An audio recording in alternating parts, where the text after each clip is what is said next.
cambiar. Mira, esta es Boston, la puedo cambiar, claro, usada.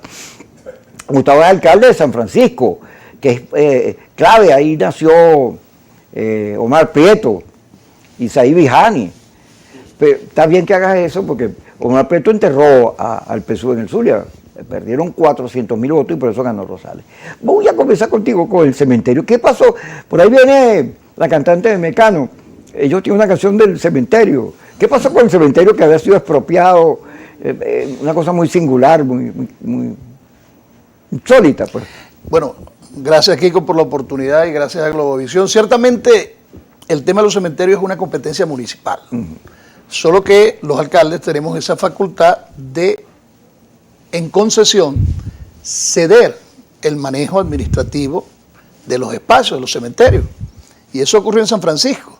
El cementerio La Chinita, que es al que te refieres, que por cierto es modelo de camposantos en el país, estaba en manos privadas y fue revocada esa concesión, para que quede claro y no hayan intereses subalternos políticos en mi comentario. Fue revocada la concesión por el entonces alcalde Omar Prieto, pero al final no supieron manejar el tema, no supieron ser eficientes en el manejo del camposanto, que era, repito, el modelo del Estado Zulia y ojo, del país. Entonces le devolvieron lo que quedaba. Pero gracias a Dios que esta empresa que le devolvieron a los muertos. Digo, le devolvieron el manejo y los terrenos y la cosa y las áreas verdes abandonadas y secas y los árboles caídos. Pero bueno, retomó la cosa la administración privada y el cementerio La Chinita volvió a ser lo que era. Y está en manos privadas y el gobierno municipal que yo presido está satisfecho con lo que se hace en ese camposanto. Tú sabes que Richard Blanco, que fue diputado, dirigió el cementerio General del Sur cuando Ledesma era alcalde. Y es un cementerio enorme. Y en el centro del cementerio quedaba la tumba de Joaquín Crespo, un mausoleo que en la época que lo hicieron era como lejano, pero después eso creció y quedó en el centro. Bellísimo, ahí estaba la tumba de Misia Jacinta y del general, con sus espadas y todo eso. Bueno, eso fue invadido, hacían fiestas, alquilaban el lugar sacrosanto para cualquier cosa que se te ocurra, y bueno, de espada y lo que tenían ellos se lo quitaron. Y los cementerios en manos de entes públicos, tal como tú lo señalas, son un problema, porque si algo caracteriza a nuestra gerencia pública es su ineficacia. Ciertamente, pero es la regla, pero toda regla tiene su excepción. Y no es porque sea nuestro caso, pero el cementerio municipal, el viejo cementerio de San Francisco, que tiene más de un centenar de años, lo encontramos también en precarias condiciones. Y poco a poco, sin prisa pero sin pausa, en estos 6 meses de gobierno que nosotros tenemos al frente de San Francisco, yo invito a la gente que no sea de San Francisco a que lo visite, revise y pasee. No es que sea un placer pasearse por un cementerio, pero la diferencia entre lo que encontramos y lo que hoy hay como cementerio municipal de San Francisco es una brecha grande. Y yo creo que las cosas, cuando hay voluntad, hermano, cuando hay voluntad política de hacer las cosas se pueden hacer bien. Tú sabes que vamos a hablar de todo, como los locos. Yo pasé unas navidades en un apartamento en Por la Mar de un amigo mío que daba al cementerio.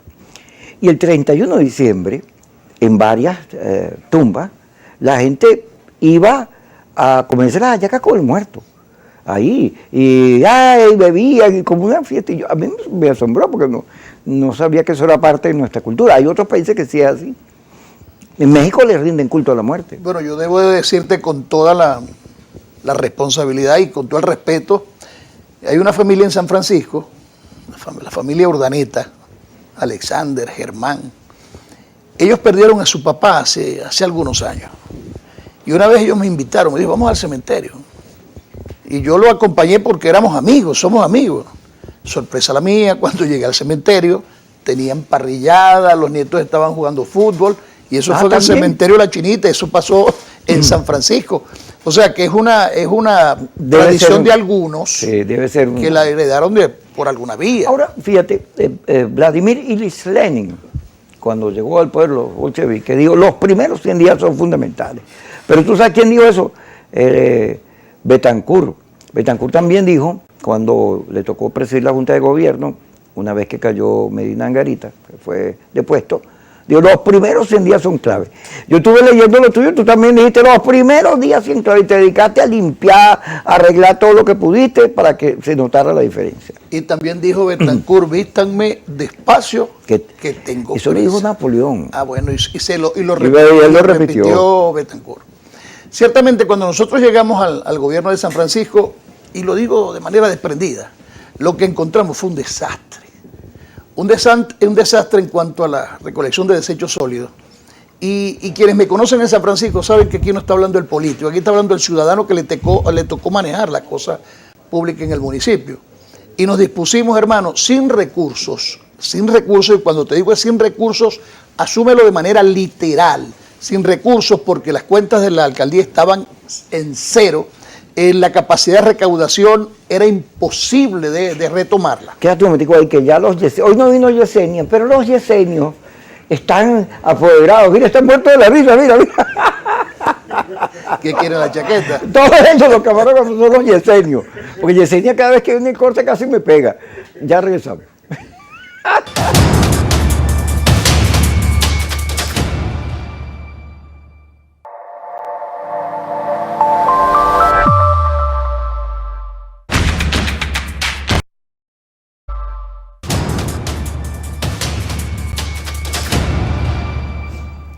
Gustavo Fernández, alcalde del glorioso municipio de San Francisco. Yo estaba allá, yo pensé que el puerto y el Teatro Elías Bermúdez era de San Francisco. Me dices tú que es el aeropuerto. Sí, está muy cerca porque en la división entre San Francisco y Maracaibo, allí por la avenida Los Aticos, que es por cierto, que une a la Libertador y que es donde está sembrado el Elías Bermúdez y el Malecón, lo divide la Plaza de las Banderas.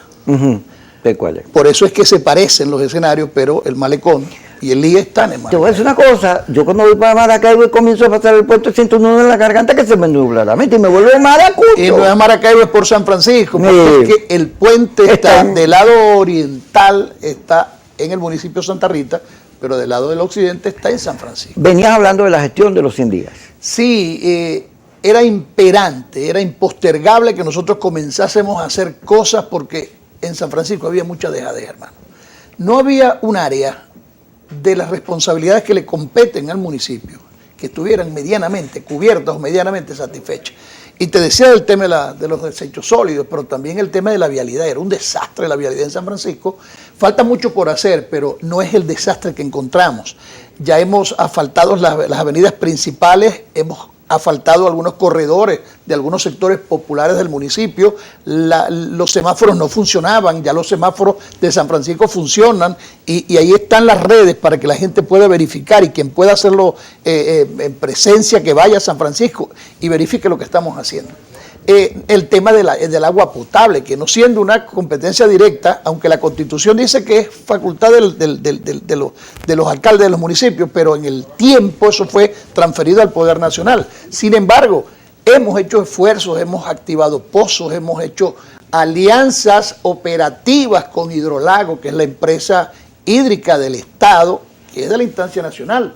Porque yo estoy convencido, Kiko, que más allá de lo político, aquí es un tema de que tenemos que lograr gobernabilidad, porque lo que quiere la gente de los sectores es que les resolvamos los problemas. Y lo decías al principio, antes de comenzar el programa, la gente no le importa quién le resuelve el problema ni cómo se lo resuelva. La gente lo que le interesa es que le resuelvan los problemas. Fíjate que señalas esto. Ve, yo decía, porque me he venido metiendo en el tema colombiano, una elección importantísima, creo que muy llamativa por lo que está ocurriendo en Colombia y lo que se parece a Venezuela. Que los alcaldes son los protagonistas de la película en Colombia. Todos eran candidatos, los candidatos presidenciales habían sido alcaldes. En Venezuela no es así, son los gobernadores. Entre otras cosas, porque los alcaldes, oye, hacer gestión cuesta mucho aquí. Porque nosotros, claro, como muchos de los alcaldes vienen del área política, muchas veces ni siquiera una cantina han administrado, ni siquiera han trabajado, sino son políticos. Y eso es un defecto muy grande a la hora de gobernar. Fíjate ahorita, yo vengo para acá, para el canal, como todos los días, y hay un trozo ahí, tú por supuesto no lo conoces, pero la gente que vive en Caracas sí, que estaban pintando la carretera, pues. Pintándola y trancan el pedazo que convoca a Solano, Sabana Grande con la Libertador. Ok, están pintando, entonces todo eso se engalleta. Y entonces, si hubiera sido un alcalde inteligente, primero lo hace de noche. Pero luego, si lo hace de día, entonces pone unos fiscales, porque se para un camión a bajar ahí, a hablar con un amigo en un canal entrando, y se convirtió aquello en una galleta y se trancó toda la ciudad por un camión y la falta de un fiscal ahí que le dijera que se mueva. Y entonces, cuando tú no tienes gobernabilidad, no funciona, no hay semáforos, no recogen la basura, los motorizados, el tránsito es un desastre, te atracan, hay huecos, se va la luz. Oye, tú sientes, ok, la economía del país está, las sanciones, las equivocaciones, pero es un... ¡Ay! Pues necesitas un psiquiatra, porque no hay estabilidad. Y si un gobierno que no tiene estabilidad, un gobierno en confrontación permanente, en presión permanente, eso no sirve, no se puede. Pero mira, yo soy hombre de la academia, ¿no? Yo soy abogado y soy periodista. Pero para ser un buen gerente, colega. Sí, para ser un buen gerente, no necesariamente tienes que ser producto de la academia. Tú puedes llegar a ser alcalde porque eres un político, porque eres simpático, porque eres popular. Pero si eres un político que es simpático y popular, no tiene academia, pero es inteligente por naturaleza, tú te rodeas de un buen equipo. Allí lo que hace falta es un tipo que sepa de urbanismo, un tipo que sepa de operación, un tipo que sepa de vialidad, un tipo que sepa de semaforización, un tipo que conozca de ciudadanía. Ahora, si tú eres alcalde y no tienes esa experiencia y no te nutres de gente con capacidad y eficiencia, vas a ser un fracaso. El tema de la gobernabilidad es impostergable. Venezuela, el país necesita que el presidente de la República, Nicolás Maduro, los gobernadores de estado y los alcaldes nos pongamos de acuerdo. Y yo tengo esa tarea. ¿Sabes por qué tengo esa tarea? Porque yo fui designado secretario del Consejo Federal de Gobierno. Yo soy uno de los 3 alcaldes de los 335 alcaldes del país que se sienta a conversar, aunque no compartimos posiciones políticas, compartimos una necesidad de gobernabilidad por el país. Y esa es mi tarea. Hay gente que me critica, que me llama de cohabitador. Digo, no, hermano, yo soy alcalde de un municipio que necesita recursos para superar sus problemas y yo estoy allí puesto por la gente, no para enfrentarme al gobierno, sino para gobernar para la gente. Pero qué bueno que te llaman cohabitador, porque hasta ahora lo que se ha demostrado es que el diálogo, la negociación, las salidas electorales, eso por ahí es que es, porque hasta ahora por vía de la confrontación, todos poco radicales, todos que cohabitador, reformista, conversador y dialogante con mucho orgullo, porque la política es eso, la política no es todos estos errores que se han cometido aquí y nadie reconoce nada porque hay que sacar a Maduro. No, ya va, un momentico. Tú mismo lo referiste, pues yo te lo comenté. Hay que darle solución a los problemas de la gente. Y luego aquí hay que meterse en una discusión importante, porque ahí viene el 2024. La eficacia de la gestión. La gestión en el 2025 en adelante, que vienen los procesos, la eficacia es lo que va a ser evaluada. ¿Cómo le respondiste y le solventaste los problemas a la gente y demostraste que eres capaz de dirigir la alcaldía y darle bienestar a los demás? Eso es clave. Ciertamente. Por eso es que yo digo que te lo colocaba en comerciales como un ejemplo. ¿Tú habías sido diputado? Yo fui diputado desde el año 2010 al año 2015 en la Asamblea Nacional, aquella Asamblea Nacional que volvió después de tantos años fuera del hemiciclo. Y después me dediqué a conformar, a construir partidos, a construir estructuras y bueno, y al final salimos a la contienda electoral del lado de Manuel Rosales, que indiscutiblemente, y no es porque sea Rosales, porque sea de un nuevo tiempo, porque yo lo acompañé en una dupla, pero si el Zulia evalúa y el país evalúa quién ha sido el mejor gobernador del estado Zulia en toda su historia democrática y sin lugar a dudas, desde que en 1989 elegimos gobernadores, eso es Manuel Rosales. Y la gente se lo reconoce, más allá de las críticas, de las circunstancias, de los descalificativos que con Manuel le hayan podido proferir. Manuel ha demostrado que sabe gobernar, que sabe de política, que está curtido de la política y que sabe negociar en el buen sentido del término, porque negociar no es un pecado, negociar es un mecanismo de ponernos de acuerdo en situaciones difíciles. Todos los radicales que te acusan de eso no van para el cielo, eso están destinados al infierno. Porque cuando tú te consigas con San Pedro, seguro vas, mira, aquí pelaste aquí, vas a tener que negociar tu entrada. Ya regresamos.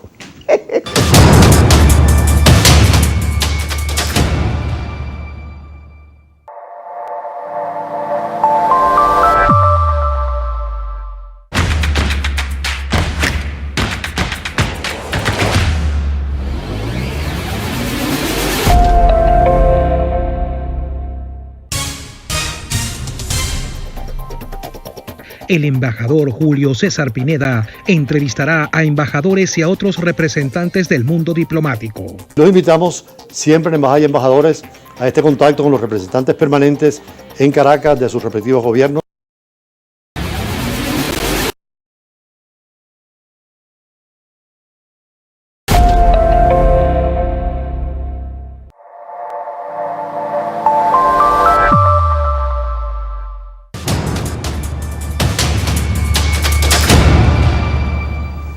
Seguimos con Gustavo Fernández, alcalde del municipio de San Francisco. Fíjate, es importante que el país discuta sobre la eficiencia del Estado, qué le compete y qué no le compete al Estado. Porque eso que estamos hablando, ¿qué hace el Estado? Son un poco hoteles, un poco empresas, que café, que no sé qué cosa. El Estado no está para eso. Y no está que todas esas empresas están quebradas, no funcionan, se robaron todo, no sirven. El Estado está para que la sociedad se comunique y el Estado gestione las relaciones, para vincularnos a todos, para planificar futuro, tener objetivos como nación, para construir la base del desarrollo, carreteras, agua, gas, luz, educación, pero no para ser empresario. El Estado tiene el papel histórico de regular, que no es lo mismo que controlar. Porque controlar suena más a delimitar hasta aquí y hasta aquí. Regular es plasmar en la normativa cómo son los procesos, pero yo estoy convencido de que el apalancamiento del desarrollo de una sociedad, de un país, está en el sector privado. Miren, mi abuela decía, lo que es de todos no es de nadie. O sea, cada cosa, cada inversión, cada iniciativa, cada proyecto, cada empresa, cada emprendimiento, y digo emprendimiento porque no está en la formalidad jurídica, tiene que tener un doliente. Cuando cualquier circunstancia tiene dolientes, es productiva. Cuando no tiene dolientes, es saqueada, es abusada, es ultrajada, y al final no llegamos a nada. Yo creo que el Estado, y ni siquiera estoy hablando de Maduro y de un capitalismo, no, cualquiera que sea el escenario, que lo entienda Maduro, que lo entienda el gobierno del presidente Maduro, que lo entiendan los capitalistas, el Estado tiene que promover el desarrollo de los sectores. Cuando los sectores privados confían, y eso sí es un papel del Estado, porque el Estado, para promover la inversión privada, que al final se convierte en desarrollo, tiene que darle seguridad jurídica, por ejemplo, al empresario. Nadie, Kiko, por mucho que ame al país, nadie está dispuesto a invertir su patrimonio en un país que no le garantice seguridad jurídica. Y ese es el secreto de que la confianza regrese a cada uno de los inversionistas. ¿Cuántos venezolanos no tienen sus capitales afuera? Mira, hay venezolanos que sueñan con o sin Maduro regresar a Venezuela a invertir, sí, solo si hay seguridad jurídica. ¿Y quién es el responsable de brindar seguridad jurídica? El Estado. En este caso, el gobierno, el Poder Ejecutivo, que es quien ejerce el control. A mí nomás que estás diciendo, fíjate, en la costa del sur del lago había una cantidad de empresas que se dedicaban a prestarle servicios a PDVSA, con las lanchas, moviendo materiales, etcétera. Y en la gestión del presidente Chávez, pues se aplicó que toda empresa del Estado tenía que tener por el 51% en manos del Estado. Y todas esas empresas quebraron, las cerraron, desaparecieron. Y eso generó en toda esa zona pobreza, porque de eso vivía muchas familias. hay que discutir el tema petrolero en Venezuela. Fíjate tú que eres Zulia, que es el estado petrolero de Venezuela. Y sobre todo ahorita porque el petróleo del Zulia, la gasolina que sale de allí después que la filtran y todo, es más barata que la otra que está, la pesada que está allá en Guayana. Porque necesitamos recuperar la capacidad productiva del petróleo para que haya luz, gas, para resolver todo eso. ¿De dónde vamos a sacar la plata? Pero para que el petróleo de Venezuela se recupere necesita plata de inversionistas. Mira, uno se pasea por, y seguramente tú fuiste en muchas oportunidades para el municipio de Lagunillas. Su capital, Ciudad Ojeda, está entre Balmores Rodríguez y Cabima. Yo estuve hasta en Tijuana, estuve yo. Tijuana es el municipio Simón Bolívar. Tú vas a Cabimas, tú te paseas por Santa Rita o por el municipio Miranda. Entonces tú hablas de la destrucción de la empresa petrolera. Porque esos eran municipios que dependían de la actividad petrolera. Ahora yo aplaudo que en estos tiempos se hable de la inversión millonaria que potencialmente viene por Chevron y ojalá que vuelva la apertura petrolera. Ah, bueno, no les gusta el nombre, porque ese fue el nombre que le dio Rafael Caldera en su momento a aquella gigantesca iniciativa de las empresas transnacionales de traer sus capitales y de invertir en la exploración, la explotación y comercialización del petróleo. Bueno, no la llamemos apertura petrolera, vamos a ponerle el nombre que más le suene a música a los chavistas, pero vamos a darnos la oportunidad a los venezolanos de que la industria petrolera, que lo acaba de decir, esa es la principal fuente de ingreso del país más allá de los tributos y de los impuestos, crezca, se desarrolle y permita que los hombres y mujeres que hoy están desempleados en los 7 municipios que conforman la costa oriental del lago vuelvan a tener las bondades que le brindó en su momento la industria petrolera. Pensar en la industria petrolera, pensar en el renacimiento de la industria petrolera es pensar en el futuro del país, hermano. Y eso tenemos que entender. Pero fíjate que el cambio de la ecuación, cuando podemos hablar de estos temas, de la eficacia, de las responsabilidades de gestión con la gente, Maduro vete ya, o Maduro acabando con los escuálidos y persiguiendo a los que no piensan como eso. Eso es otra una discusión distinta. Claro que es distinta.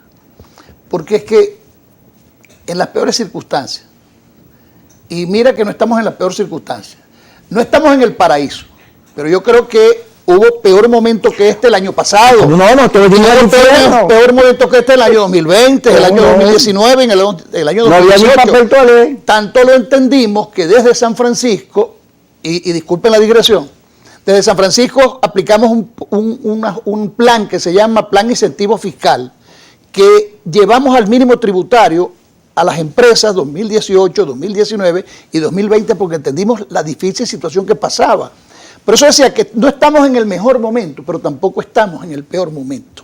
Entonces este momento, que no es el peor, tenemos que aprovecharlo y aprovecharlo en todo, en lo económico, en lo político. Los sectores más radicales de la oposición y los sectores más radicales del chavismo, porque ahí de lado y lado. Se parecen. Se parecen, como decía se Juan parecen Gabriel, igualito. Se parecen tanto a mí. Se parecen igualito. Entonces, aprovechando que parece que le dio un segundo de cordura, ¿están de acuerdo en que hay una necesidad de volver al diálogo de México? Tenemos que volver al diálogo de México porque es la única vía pacífica, democrática, de volver a encontrar el camino que saque al país de esta profunda crisis en la que está. A mí no me gusta el diálogo de México, primero porque eso debería ser aquí. Debería ser aquí porque ya ahí comienzas a respetarte. Pero luego, el diálogo de México con Guaidó, con Guaidó, con el otro, con eso no tiene sentido. Tiene sentido si es con la oposición, que ahora es muy diversa. Aprovecho que soy periodista. ¿Cuáles son los sectores que tú crees que pueden representar al país? Aquí no a la oposición, al país. Aquí hay tres bloques de oposición. Bueno, el sector civil tiene distintas organizaciones, el foro, ¿cómo se llama? El foro público El foro penal. No, tiene una ahí que ahorita no me acuerdo el nombre, que ahí está casi todas las organizaciones, y por cierto son muy deliberantes. Pero luego, aquí hay una oposición radical, guaidocista, cosa de esa, el G4, que Dios nos libre, como tú puedes ver yo no las quiero, está la oposición de la Alianza Democrática, y está la emergente Alianza LAPI, Fuerza Vecinal, esta que viene Todos ahora tienen que estar insurgiendo. representados. Todos tienen que estar Todos tienen que estar Pues, representados. fíjate el tema de las primarias. Ahí anda Barbosa diciendo que no, que él tiene una cosa ahí para excluir a quienes fueron al TCJ. Bueno, es que esos partidos del TCJ son obra tuya, obra del G4, de Guaidó, de todo eso, porque había unos que querían ir a votar y unos que no. Y el gobierno vio y ¡ay, Dios Por mío! Y eso, se pero metió. ya va, la última palabra la tuvo el gobierno. Claro. Tal vez hubo equivocaciones Pero los problemas los por generaste parte de los tú. partidos Claro. políticos y se la pusimos bombita al gobierno y el gobierno la metió contra las gradas. Pero al final fue una decisión política del gobierno que profundizó las brechas que ya había. Ay, estamos coincidiendo mucho. Peligroso. O sea, ¿será porque somos periodistas? Ya regresamos.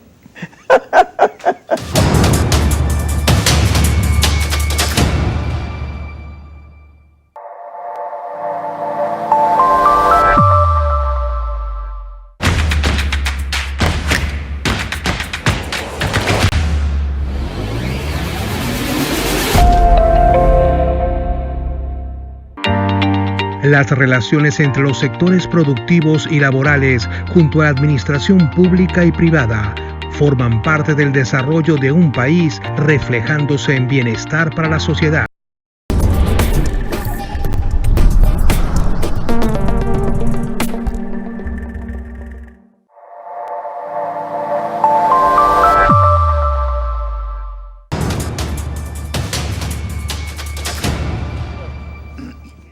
Aquí estamos hablando con Gustavo Fernández, alcalde del municipio San Francisco. Yo le decía que fíjate, Barbosa está diciendo que no pueden entrar los alacranes y los judicializados. Pero si tú no metes a los alacranes judicializados y a los que están implicados en monómenos y a los que recibieron la ayuda humanitaria y se la agarraron y a todo, porque tampoco es un nido de santos la cosa, si tú no lo metes a todo, pues tú no le puedes generar la suficiente confianza al gobierno, que tiene la asamblea, los poderes públicos, que perdiendo queda con todo, para que haya alternabilidad. Porque si tú dices, no, yo llego y te voy a meter preso y no sé qué cosa, pues no te van a llegar, eso está claro. Eso es sinceridad, reconocerlo. Ahora, si tú andas con todos y perdonas, si tú eres capaz de reconocer la diferencia, el cuento es otro, porque no tienen por qué tenerte miedo, porque tú vienes a integrar, a unir y no a seguir pasando factura. Mira, Kiko, yo soy un político que viene de los medios de comunicación social.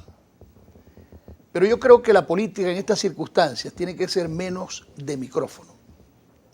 Yo creo que tiene que haber una profunda discusión, un debate, que no sea excluyente, pero tampoco que sea tan público. O sea, nosotros cuando tenemos problemas en nuestras familias, nosotros no nos vamos al frente de la casa a ventilar nuestros problemas, a discutir con nuestros hijos, a discutir con tu esposa o a discutir con tu padre frente a los vecinos.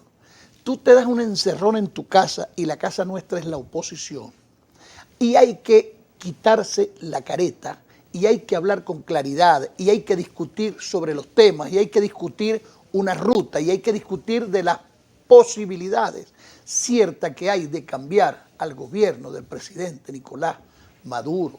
O sea, si nosotros no entendemos eso, porque hay gente, hermano, estoy convencido que surfea, vive de la crisis del país, y hay sectores radicales de la oposición que no les conviene que en Venezuela se resuelva el problema de la crisis, porque viven y disfrutan y surfean sobre la crisis. Entonces tenemos que decirnos la verdad. Gustavo, te estoy viendo como el outsider. No, yo estoy en San Francisco, lo mío es San Francisco, pero de verdad tenemos que entender que no ganamos nada con que tú digas cosas en un micrófono y salgas en 4 canales de televisión y te ganes el centimetraje, o ahora no son centimetrajes, sino que te ganes salir en los distintos portales digitales de noticias, sino que tenemos que abrir una discusión hacia adentro y dejarnos de ofender y decirnos las verdades y aclarar un panorama y convencernos sobre todo. Que eso lo dijo Manuel Rosales en la noche que ganamos el proceso electoral. Le hizo una crítica a la oposición que después lo hizo en otras oportunidades. Rosales dijo en aquel momento que tenemos que entender que tenemos que ponernos de acuerdo, porque por no habernos puesto de acuerdo, en muchas gobernaciones perdimos la gran posibilidad de ganar. Nosotros en el Zulia nos pusimos de acuerdo Y fíjate que el gobernador del Zulia es de Un Nuevo Tiempo, el alcalde de Maracaibo, mi amigo y mi hermano Rafael Ramírez, es de Primero Justicia, y yo soy de Un Nuevo Tiempo, pero hubo candidaturas de Voluntad Popular. Nos pusimos de acuerdo y ganamos 15 alcaldías y ganamos la gobernación. Si eso se hubiera repetido en todo el territorio nacional, la historia fuera otra. Pero ¿a quién le cree uno? Que fíjate, Manuel Rosales, que yo lo quiero y lo ataco, como te quiero y te odio, como son las relaciones honestas. Hace una canción, Sí. Te odio y te quiero. Bueno, porque uno ama así. A veces sí, a veces no. Fíjate, ha venido diciendo que tiene que haber un proceso de primarias abiertas con todo el mundo, pero Barbosa dice todo lo contrario. Ahora Barbosa está ahí por Rosales. Manuel Rosales pidió... Pero cada quien es dueño de lo que dice. Está bien, pero allá ¿a quién le creo? Porque fíjate, Manuel Rosales dijo que había que pedir, traerse el oro que está allá en los bancos ingleses, que es de la nación, no es de Maduro, e invertirlo en todo lo que tiene que ver con electricidad, que es vital. Ahora, Guaidó y familia no le respondieron, no dijeron ni no hay que me busque alguna respuesta de eso, no le dieron. Por el contrario, piden más sanciones y ese dinero, bueno, olvídate de eso. Entonces hay como dos Manuel Rosales y dos situaciones en cuanto a Nuevo Tiempo, porque también Manuel Rosales dijo en estos días, en el Congreso Ideológico, yo tuve aquí a Carlos Valero, que había que unificar todo el mundo en otra cosa, y dijo, tradúcemelo a ver, que él no se iba a dedicar a la candidatura, sino se iba a atacar, a defender, se iba a dedicar al Zulia, cosa que me parece... No, pero volvió a hablar de unidad, y Barbosa el otro día estaba con una tijera de esa cortagrama, cortando la cabeza a todo el mundo. Eso se llama pluralidad. Ojo, Manuel Okay. en varias oportunidades ha dicho, tenemos que ir en unidad. Y cuando Manuel en el Congreso Programático e Ideológico, en el tercero que se hizo aquí en la ciudad de Caracas, por cierto, yo tuve la oportunidad de asistir, Rosales ante una pregunta de una colega periodista, ¿y usted va a ser candidato? Manuel dijo, yo estoy enamorado del relámpago del Catatumbo y yo me quedo en el Zulia. Ahora, yo no puedo hablar en nombre de Rosales, yo sí puedo hablar en nombre de Gustavo, de lo que Gustavo Fernández cree que puede pasar en el país. Para nadie es un secreto el liderazgo de Rosales. Ahora, será una decisión de Rosales si acepta o no ser candidato en las primarias del próximo año 2023. Lo que sí es cierto es que Rosales tiene un liderazgo ganado desde el Zulia, un reconocimiento nacional y tiene las condiciones para ocupar no solamente de manera eficiente la gobernación del Estado, sino cualquier espacio en la administración pública, inclusive desde Miraflores.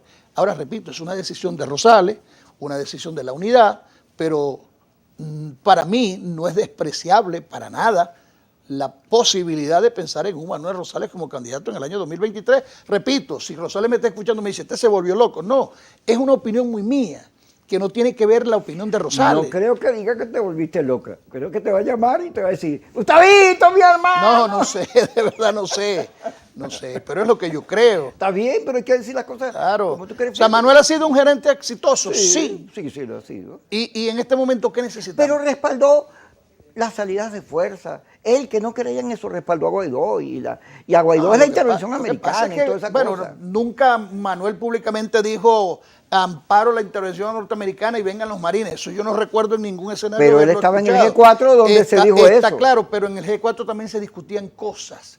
Y en el G4 siempre la mayoría se imponía. Yo lo que quiero decir es que Guaidó fue una realidad. O sea, Guaidó... Cuéntame, ¿qué le pasó a Guaidó en el Zulia? Porque ayer entrevisté a Carvajalino y decía que Guaidó, que todo eso que vimos, los videos, que él es el mismo, pero lo del Zulia vimos, las sillas se las tiraban vestidos de rojo. El propio Juan Guaidó dijo que en el evento que ocurrió en Maracaibo, en el estado Zulia, fue liderado por un concejal de apellido Sierra del Partido Socialista Unido de Venezuela. Y allí se vieron los simpatizantes del chavismo arengando consignas chavistas, con franelas chavistas, y hay gente que dice que habían dirigentes chavistas. Ahora, Carvajalino dice que fue una acción organizada por la gente, por la propia gente de Voluntad Popular, y yo no lo creo, de todo corazón, porque igual pasó en Cogede.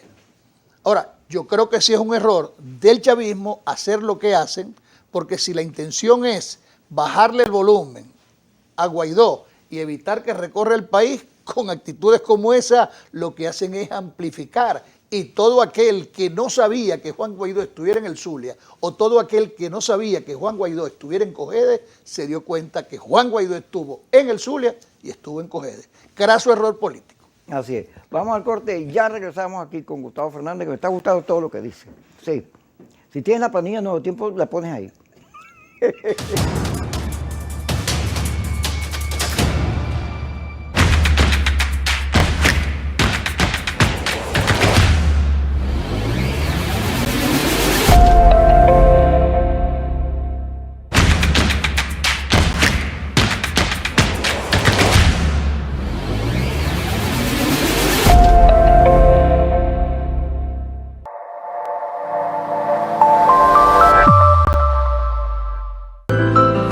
Este jueves 16 de junio, Globovisión conmemora el 4º aniversario de la beatificación de la Madre Carmen Rendiles, nuestra tercera beata venezolana.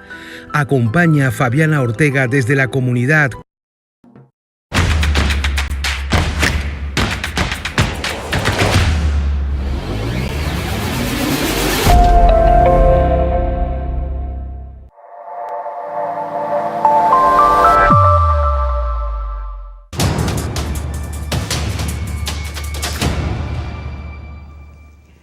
Seguimos aquí con Gustavo Fernández, que estamos, me gusta lo que dice, porque además Gustavo como es periodista, o sea que los periodistas somos un código, una cultura. Nos identificamos. Somos irreverentes, buscamos siempre ofrecer las distintas versiones de las cosas. Claro, tenemos corazón.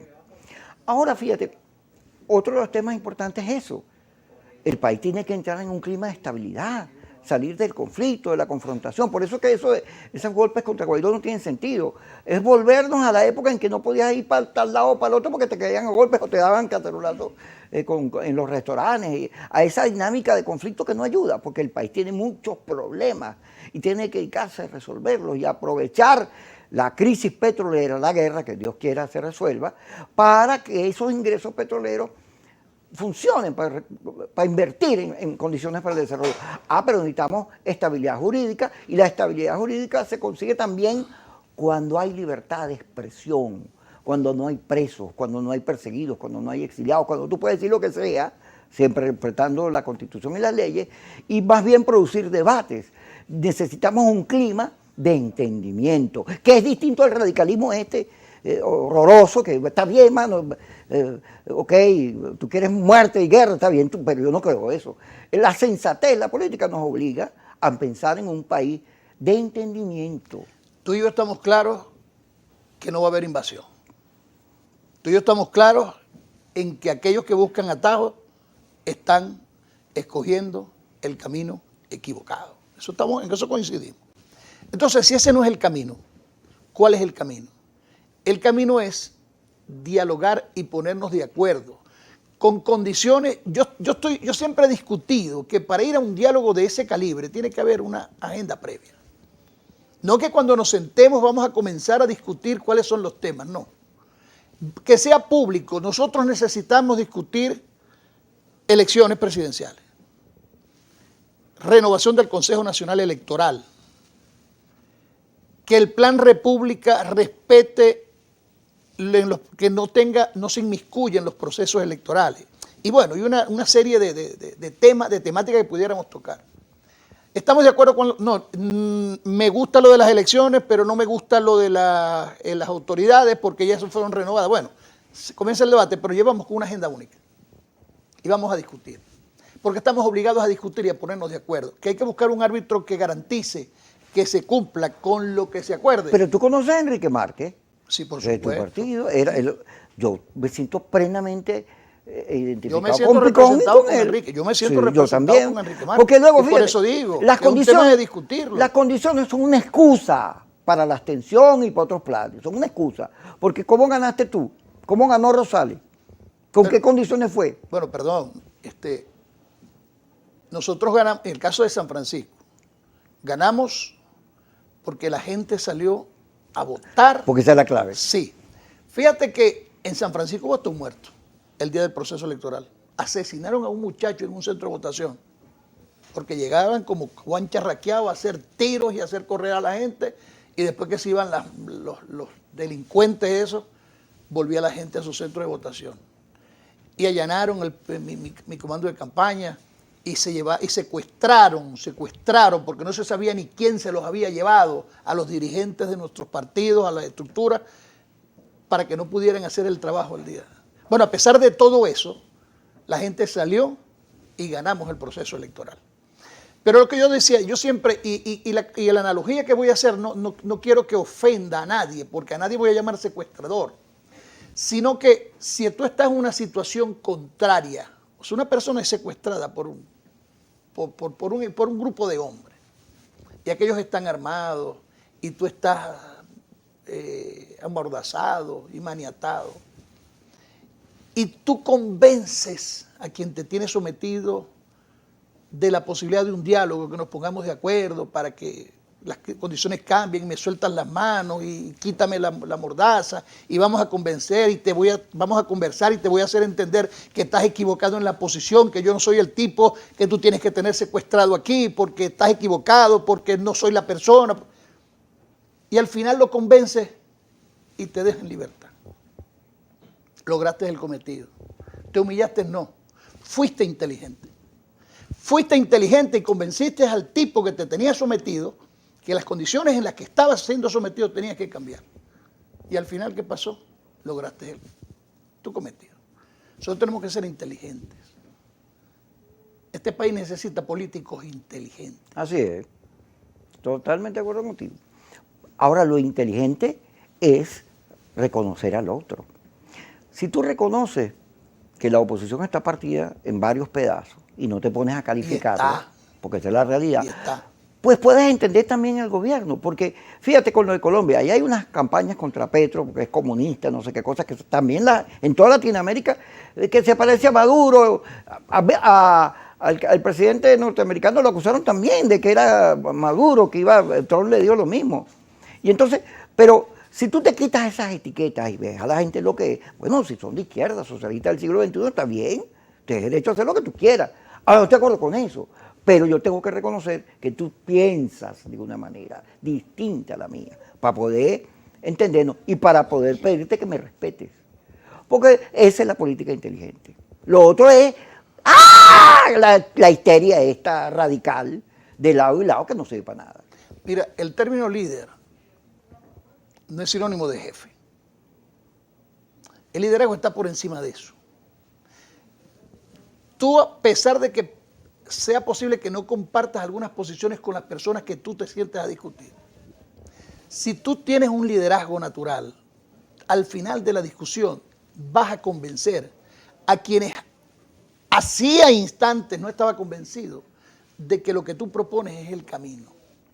Por supuesto que hay diferencias, hay divergencias, hay contradicciones, pero tenemos que entender que si tenemos la capacidad de persuadir, de convencer, no con excusas, sino con argumentos del que el camino es el que yo te estoy proponiendo. Y cuando digo te estoy proponiendo es porque también estoy reconociendo tu liderazgo, pero que entre los dos líderes tenemos que ponernos de acuerdo porque a ti te siguen y a mí también, y necesitamos de los tuyos y de los míos para que sea una sola fuerza.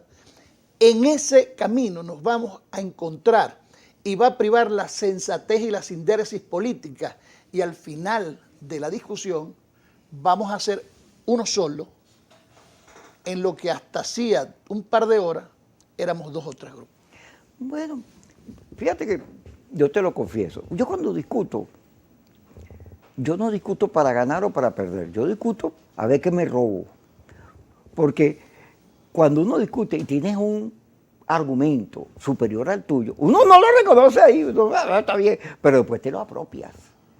Porque eso es lo inteligente, reconocer que hay argumentaciones mejores que las tuyas y que a veces ayudan a mejorar lo que tú estás diciendo. Fíjate una cosa, el gobierno también juega, el gobierno viene absorbiendo todos los discursos de cambio, los viene absorbiendo, porque el gobierno viene perdiendo audiencia y busca recuperarla, busca ganar otra vez. Y entonces consigna, bueno, los emprendedores, que era un argumento de los alcaldes, los pozos de agua, todo eso Maduro vive hablando de eso. Ahora, yo leía a Carri que estaba hablando de convertir a Venezuela en un país de exportación agrícola y Maduro ya empezó a hablar de eso. El tema económico, todos los argumentos de la oposición sobre lo que había que hacer en economía, él los ha venido asumiendo. Entonces, un momentico, la política es inteligente, no es que el otro no juega y yo soy el único vivo, no. Tú tienes que exponer a quien no hace lo que tiene que hacer frente a la opinión pública. Si yo, alcalde, necesito la construcción de una veintena de pozos profundos y no tengo los recursos, yo en lugar de ir a dar una rueda de prensa y de descalificar al gobierno y de caerle a piña al gobierno, lo primero que yo hago es presentar un proyecto frente al gobierno.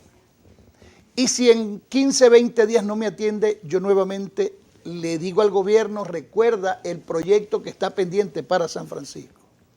En la tercera ocasión no me atiende, entonces yo tengo argumentos, cómo decirle a la gente, claro, ya yo estoy haciendo lo que me toca hacer, como la parábola del colibrí. O sea, no es culpa mía, sino del gobierno nacional, porque ya yo le solicité formalmente, tal y como establecen los protocolos, yo hice mi trabajo. Señor gobierno, frente a la gente, el que está quedando mal no soy yo, sino usted, porque ya yo le pedí lo que la gente necesita. Ahora, si yo antes de pedirle lo que la gente necesita me pongo a pelear con el gobierno y entonces la gente dice, bueno, pero es que este no ha pedido nada y ya está peleando. Hay que cambiar la manera en que se hace la política. Gracias, Gustavo, me gustó mucho Gracias esta a ti por la conversación. oportunidad. Sí, no, qué bueno. Cuando quieras volvemos a repetir esto. ¿Cómo no? Ya le voy a decir a Yesenia cuando aparezca. Gracias, Kiko, de verdad. Gracias, Gustavo. A la 1 y a las 10, Kikosis por Globovisión.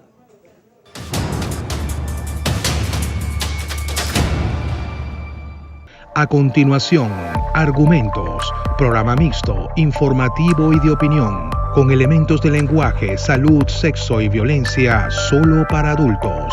Programa de producción nacional.